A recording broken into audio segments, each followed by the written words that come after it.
We're pleased to have Wayne Robertson, JP, and Permanent Secretary in the Ministry of Legal and Constitutional Affairs as our guest. He'll be addressing a recent incident where his name was falsely associated with a motor vehicle scam.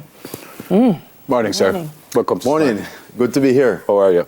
I'm well, thanks. Despite the challenges, I'm well. Thanks. Before we speak personally about what happened to you, did you know of this happening to anyone else, whether in your ministry or anywhere else?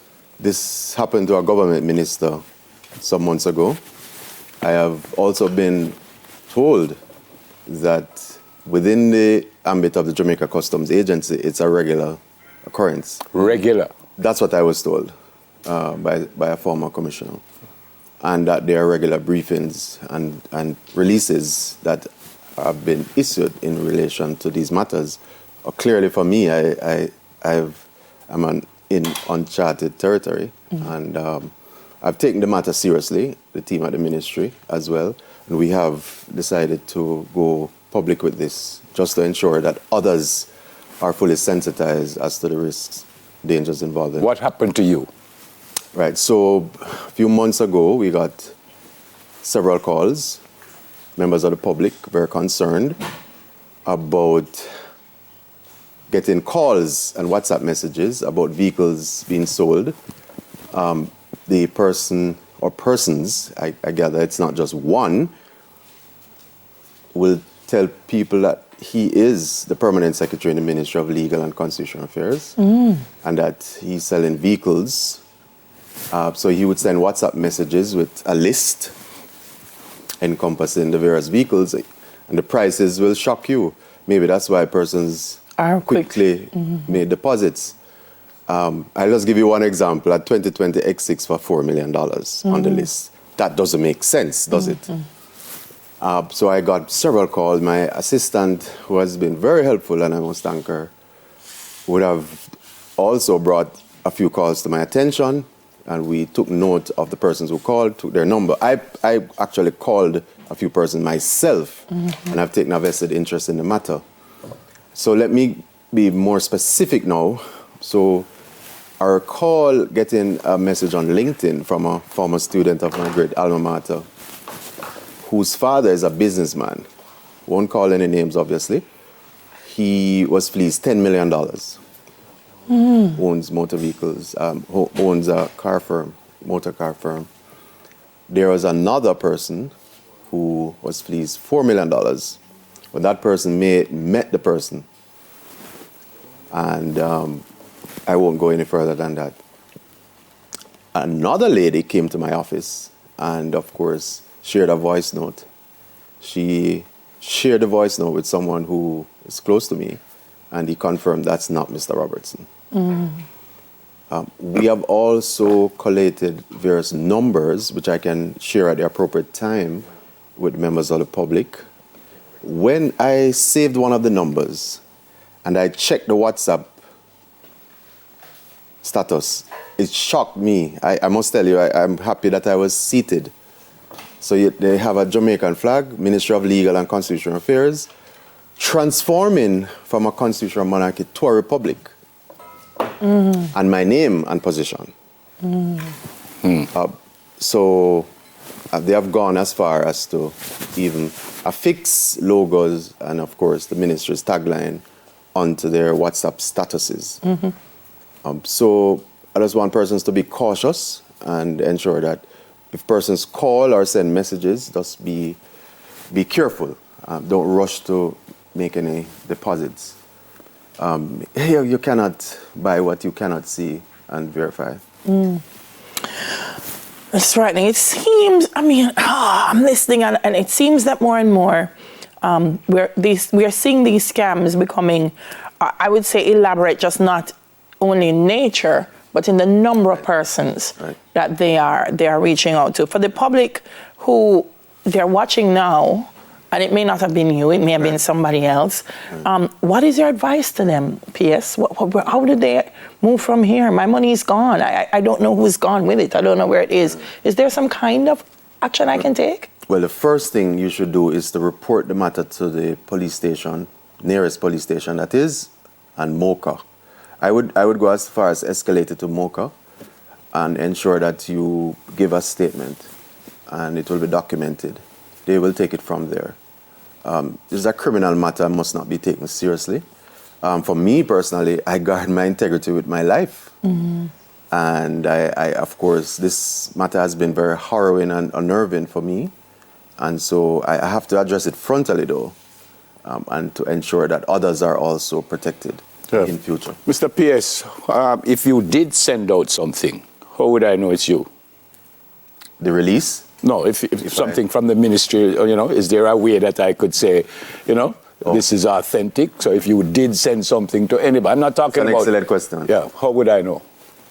I would say if you want to ensure it's authentic, call the ministry and, well, it's very tricky in this era of AI, and persons can actually use your logo from your website, user information, and actually recreate and trick.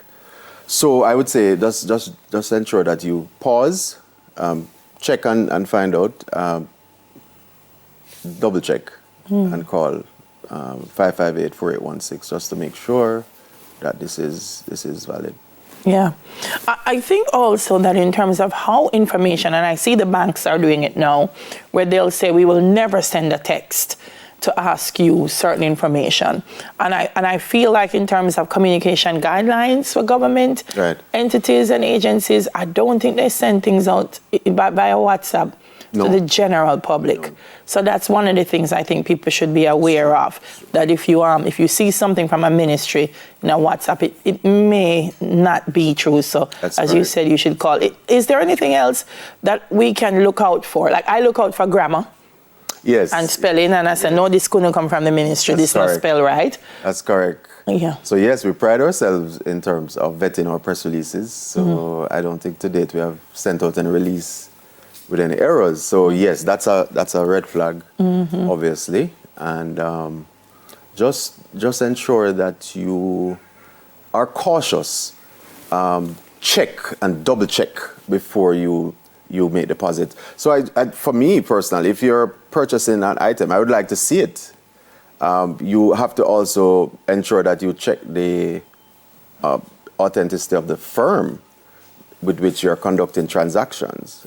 Is the firm registered? Does it have an address? You can go there physically and make a complaint, or this person has just been calling persons and they have been transferring funds to accounts, which is scary. I'm not certain you could speak to it because obviously this is an investigation going on, but as far as you know, has anyone made any kind of inroads into anything at all? Without going any further than what I'm about to say, one person has been arrested. Okay, well, that's a start. That's an excellent start. So as far as you know, it is not just one person, you think, or many people involved in this, as far as you know? It's difficult to have such an activity going on without multiple players involved. Right. Yeah. But it's a good start. Someone has been arrested. Someone has been. Oh, well, that's a start. Wow. Did you think anything like this? Do you ask yourself why it happened to you? And yeah, I've been asking myself, not getting the answer, obviously, because I'm asking myself. But I recognize when you're in public office, there are immense risks, and so you have to ensure that you are cautious. But all my activities to this point have been above board, so I have nothing to hide. Is there anything coming from your ministry that would do anything like this? In other words, did someone know that every now and again this ministry sell a car or lend out a car or something like anything like? Interestingly, you asked that, Neville. That's one of the first questions I asked team members when we huddled and we were discussing the matter. So I'm not involved in motor vehicle sale. The ministry has never been, it's a new ministry. I would have loved to come here and speak to the nation about constitutional reform, but unfortunately I'm speaking about scam. So we have been so focusing on the agenda of reform that we have been so focused. So clearly when this emerged, we were taken aback. They have also referenced the Ministry of Finance and the Public Service and the Jamaica Customs Agency. So when they're calling the persons are sending message, they will refer to ministers. Here is the list of vehicles for sale, as if you're speaking from a position of authority. And referencing Jamaica Customs gives it credence. So people will fall for it. What is constitutional reform? It's really ensuring that the Constitution is changed to reflect the will of the people of Jamaica. It's not the government's constitution, it's for the people of Jamaica. So what we're doing is ultimately rewriting the Constitution. It's a process and not an event, which is why we have phased it. It's 3 phases. And phase 1, which we're looking at now, is transforming from a constitutional monarchy to a republic. Does that mean the people will decide if that happens or not? Yes, very good question, which is where I'm going to next. So in doing so, we have to ensure that there's a referendum. What does that mean? It's simply a vote that you put to the people. Should we transition to a republic? You vote. So if the government says yes and the people say no, what happens? Government can't say yes without the people. We have to listen to the people, yes, because ultimately they decide. It's a deeply entrenched provision which requires the people's vote on the matter. And of course, we are also looking at the office of the president. We have had various deliberations, several town hall meetings. We have 5 town hall meetings to date. And we're going to other parishes in the coming weeks. Okay. I pray the reason you came here, all that will be cleared up. And I also pray that we know what we're doing when we hear about constitutional reform and we have a say. As the Permanent Secretary said, we do have a say. So let's use our say wisely. All right, JP and Permanent Secretary in the Ministry of Legal and Constitutional Affairs, Wayne Robertson. And thank you for the opportunity. Yeah, man. Good to see you, sir. Coming up, we discuss identifying bullying. Another interesting discussion to have.